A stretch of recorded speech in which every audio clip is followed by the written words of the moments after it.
Prime Minister of St. Martin elucidates on the misinformation being spread out there. Member of Parliament Heiliger Martin calls on others to be like GEBE. And Lionel Bernard Scott featured for Black History Month. Those are the headlines from Monday, February the 1st, 2021.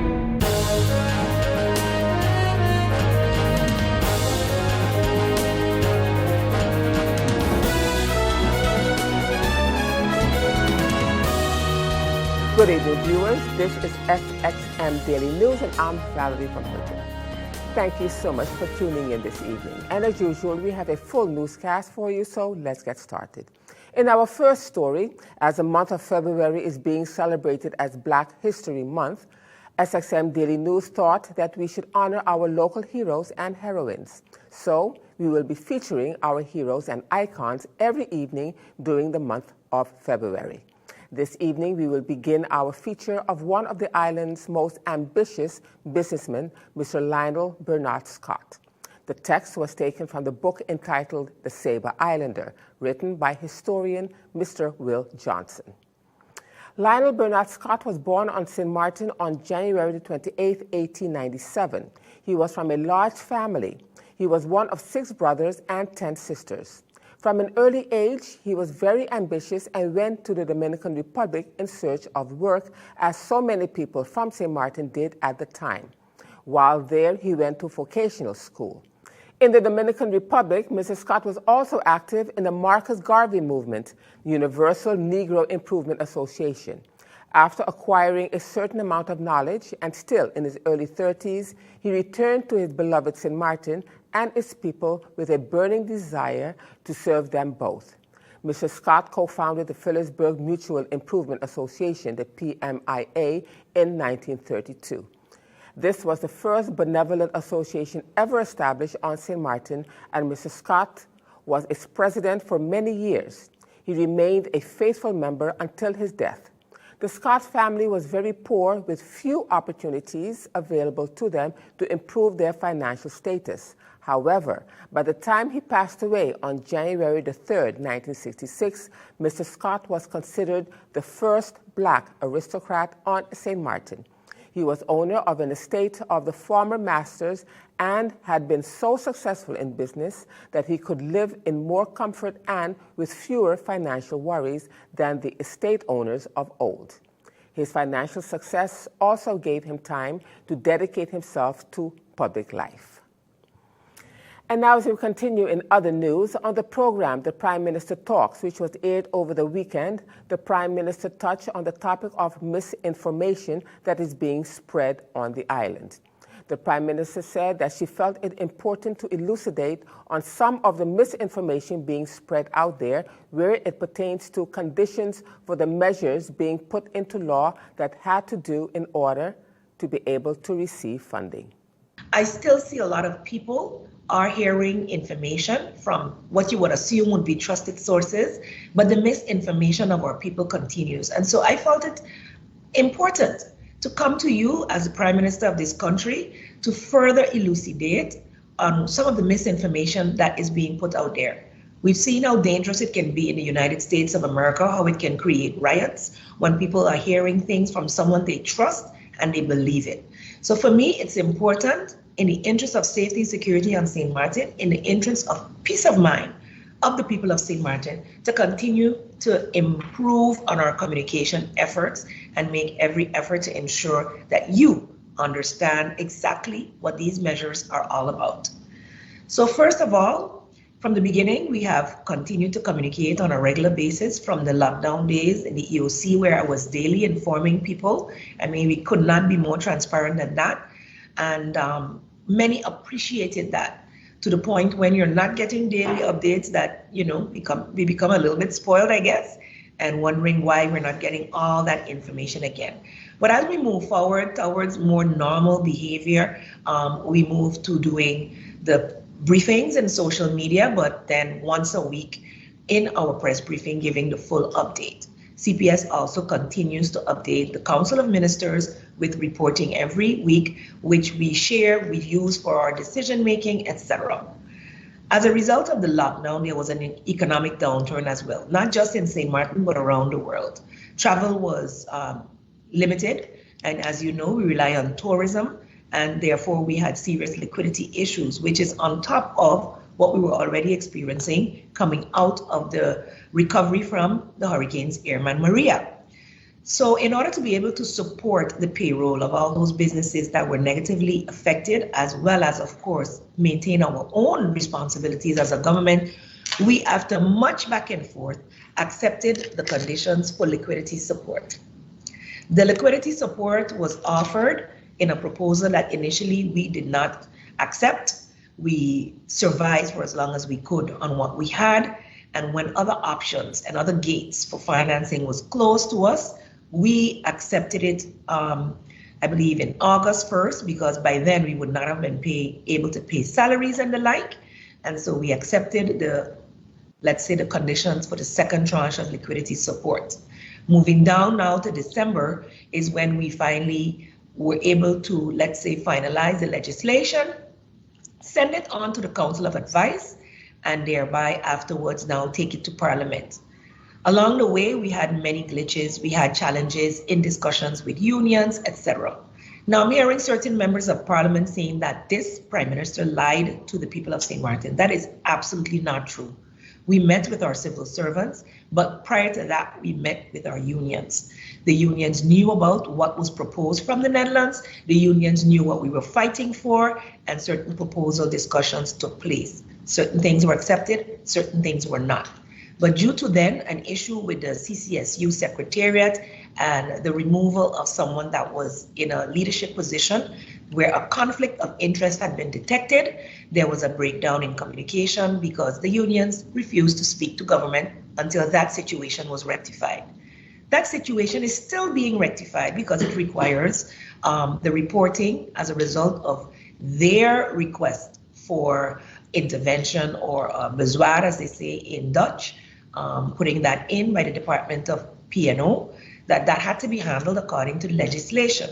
So that is being finalized, and those decrees to solidify the positions of the members who would serve on the Secretariat is being done. In the meantime, there has been an interim chair that has been processing other issues related to government and civil servants. So the CCSU, which is the platform for discussions between union and the government, is functioning. And I look forward to us resuming a great collaboration in meetings to be held in the coming weeks. And still to come, Prime Minister gives PowerPoint presentation on the 12.5% cut in salaries. I'll have the details to that story and much more when SXM Daily News returns.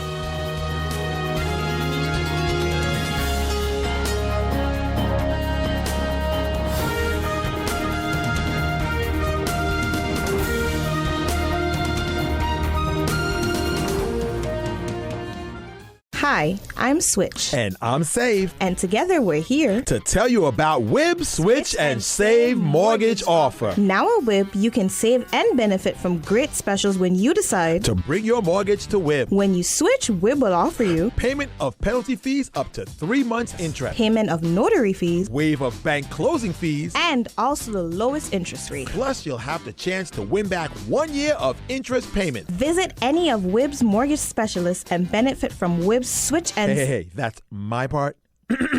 And Save mortgage offer. WIB, your partner in progress.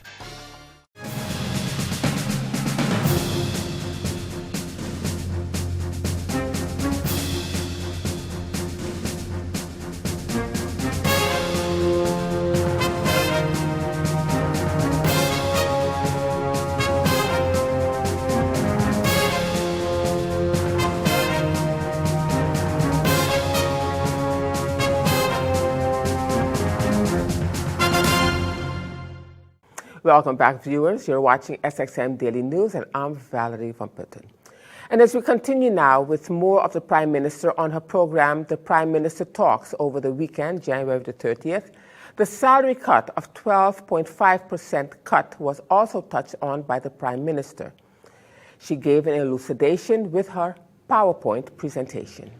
Government of St. Martin is not lying and has not lied. We did our best to follow the letters of the law to get this legislation to Parliament, and now it will be up to Parliament. There's a majority in Parliament that stood behind this government when we resisted the conditions, and then a majority of Parliament that said, we understand the financial situation you're in as government of St. Martin. So if you need to take certain decisions to secure the viability to pay the salaries, to ensure that the livelihoods of all the civil servants and all those others through secondary entities that receive subsidy can pay their salaries as well as to meet our other bills, then do what you need to do, Prime Minister. And that is why we accepted these conditions. It is not something I'm happy about that we had to accept, but it is what it is. At the end of the day, when you're down to 7 million guilders and your budget alone just to pay civil servants is 14 point something million, you're in the hole and you're not able to do that. So all we did, and I'd like to show the slide now where it shows how the 12.5% was cut. And then as you look at that slide, you will see that it does not touch salaries. It touches secondary benefits, it touches vacation pay, vacation days. And while some may say that vacation pay is also salary, it is not your monthly salary that you receive, nor is it something that you pay into as a civil servant.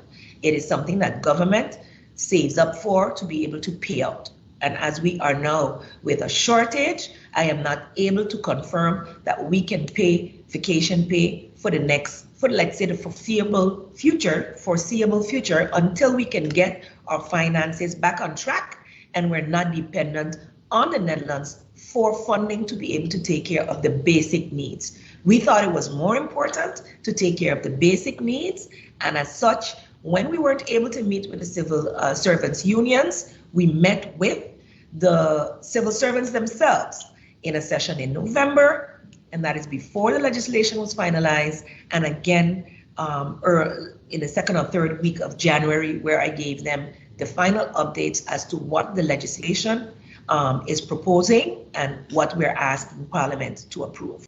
And as we continue now in other news, Member of Parliament, the Honourable Grisha Heiliger Martin, has echoed her strong support for the initiative by NVGEBE, who recently launched a Senior Citizens Utility Relief Program 2021 and encourages other businesses to offer their versions of relief. On Sunday, the Member of Parliament issued a press release in which she said that she also called on other businesses to join NVGEBE and provide some form of relief for our senior citizens.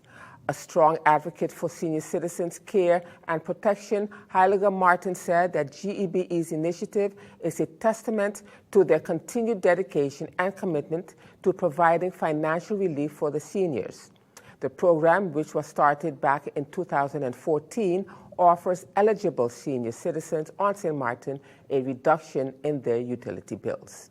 Heiliger Martin says it should not go without notice that the utility company has suffered loss as well. With the closure of several businesses on St. Martin as a direct result of the coronavirus COVID-19 global pandemic, NVGEBE would have seen a reduction in its consumers. We are all feeling the financial strain from this global pandemic, and that is why it is important that larger companies, both government-owned and those in private sector, must work together to find ways of providing relief. Businesses should also consider relief for single mothers, said Heiliger Martin. There are so many people suffering, and we have to reach deep within ourselves to find ways of helping each other. She said everyone will have to do their part to make sure that we can bounce back better for us to survive this difficult time in our lives. We will all be needed to rebuild our economy after COVID-19. And as we continue now in other news, the Minister of TEA, the Honorable Ludmila de Wever, speaking at the Council of Ministers press briefing on Wednesday last, addressed the issue of noise pollution when she was asked about the noise level and if the controllers are testing the noise level. Meanwhile, Minister of Public Health, the Honorable Richard Parneflek, when asked about the PCR testing of passengers, both local and tourists, clarified the PCR testing and says that there is enough manpower to handle all of the testing and that they are really ready and prepared to handle the amount of tests that have to be administered. Yes, we have professional grade, commercial grade sound meters in the TAYAT inspection department, and we have actually even loaned one to the police department. So when we go to our controls, we are going out and making sure that the decibel level is not heard within, let's say, 20 feet, because it says outside 20 feet. Even if we go across the bay, some of them, especially in Kimsha, are still measuring over the allowed limit. So we are doing a lot of controls with the sound measure, which have to coincide with the business license restrictions or conditions of it. And like I said, this will be continuous. We have gotten numerous complaints. We have gotten letters from the ombudsman that this is something that has been neglected for a while, not on purpose, just because the manpower it takes to get this done is quite significant across the Ministry of VSA because of the health impact of the noise and the vibration to individuals. And we need the help of CAPISM for the enforcement and TAYAT for the conditions under which a business can operate. And this is even for residents. If you're a consistent nuisance, you will be controlled. In addition, I know that you asked a question about the testing, and that's why I wanted to make a quick note at the end of my opening remarks regarding the announcement that Minister Parneflek had on Monday, where he disclosed the clinic that was set up at Simpson Bay Resorts. I am really, really proud of the work that they did along with the labs. We have increased our testing capacity to accommodate this, and the saving grace for this is the fact that the U.S. is accepting antigen tests. So it's a great facility that has been set up, and individual GPs as well have different agreements with hotels that are outside the Pelican area, and they will also be sending it to the labs. So both SLS and HCLS have increased for additional testing locally, as well as to accommodate the persons going to the U.S. It was already so that for the locals who are traveling to foreign countries where PCR were required, had the possibility to test. What happened now is, because of the huge market that St. Martin received from the US, and with the regulation of CDC on behalf of government of the US, they amplify the possibility for the customers that are our tourists to have a facility where they can be assured that once they come to St. Martin, they have no problem going back because we make arrangements to go back with the testing. So, summarizing, the possibility for the locals existed already. This what is the expansion is for the tourists.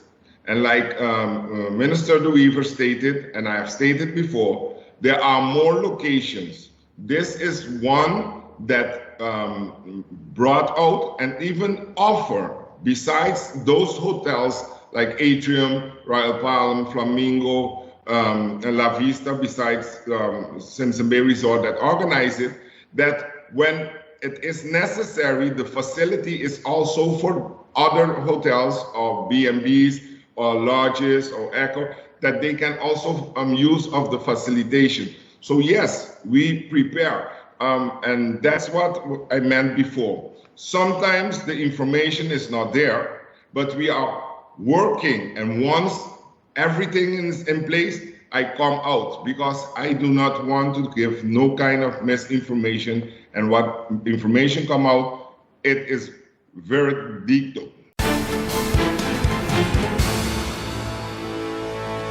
Now turning to our weather forecast for February the 1st, 2021. The Atlantic high pressure ridge will continue to dominate the weather pattern across the local area. Therefore, mostly moderate winds will persist and precipitation will be restricted during this forecast period. A small craft warning and a high surf advisory remains in effect for St. Martin through this evening, as long-period northerly swells will maintain hazardous seas. Small craft operators and sea bathers should exercise extreme caution or avoid open waters. So the outlook through Wednesday, midday, fair to partly cloudy and breezy with a passing shower possible. Now let's turn to your 3-day forecast.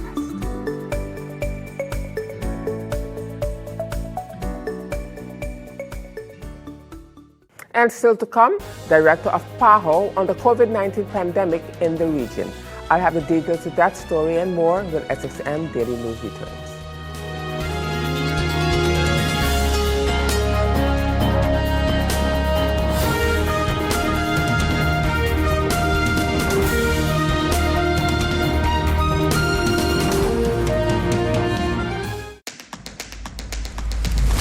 The innovative Banco Matico contactless smart card. Your Banco Matico smart card is now equipped with a contactless feature for payments, so get ready to tap and go. Contactless payments are fast, easy, secure, and accepted worldwide at all Maestro-enabled contactless terminals. Tap for transactions equivalent to or less than 100 NAF, or the US dollar equivalent. You will receive notifications via email anytime you tap. Tap, tap, and pay fast with WIB. For more information, visit our website at wib-bank.net. Tap and go with your partner in progress. Welcome back, viewers. This is SXM Daily News. And as we continue now with news from the police blotter, members of the Detective Department of KPSM, together with the federal detectives, are currently investigating an incident that took place at the St. Martin Medical Center in Cahill, whereby a police officer was involved. After consultation with the prosecutor, it was decided to arrest the officer with the initials Q and A for destruction of property and for damages done at the St. Martin Medical Center.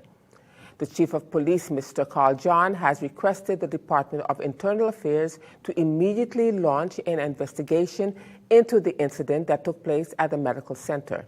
And according to the KPSM, no further information will be given at this time. And now, as we end this edition of SXM Daily News for this evening, Director of the Pan American Health Organization, PAHO, Dr. Carissa Etienne, who gave a media briefing recently about COVID-19 in the region, says that in the last week they saw more than 2.5 million new cases of COVID-19 in the region of the Americas. That's more than half of all global infections. However, according to the PAHO director, 42,000 people have lost their lives to the pandemic.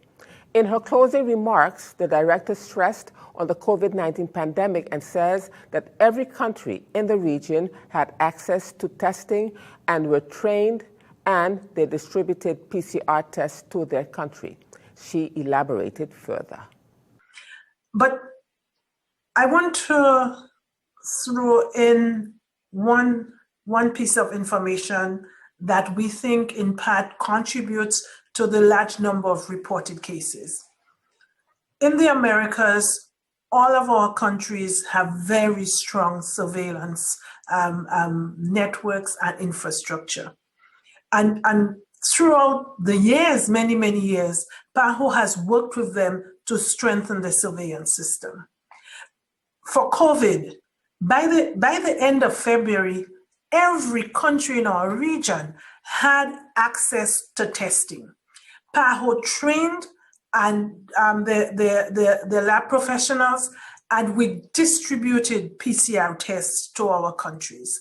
And subsequently, we, through our revolving funds, we supplied millions of doses of PCR tests.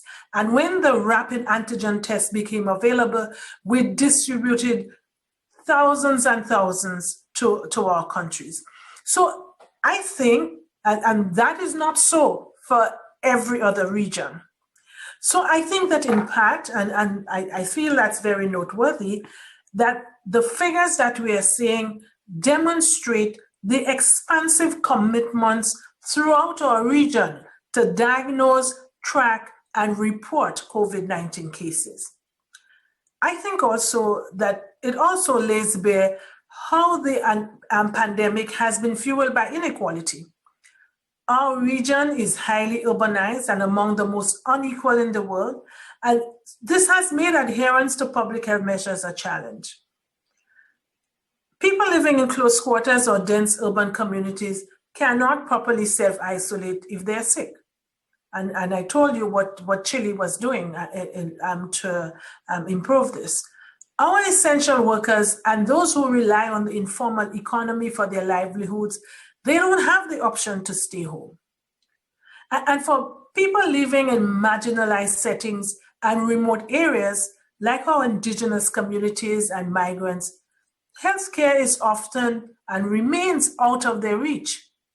So let me reiterate that inequity has brought us to this point, and solidarity will pave our way out of this pandemic.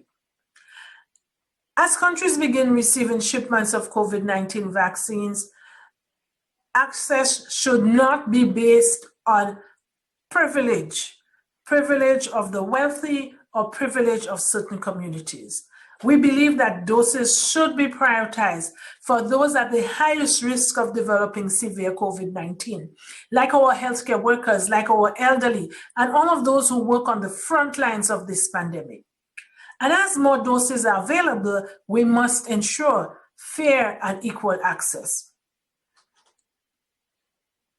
I believe that our collective ability to combat this virus depends on how we uphold our promises to health for all.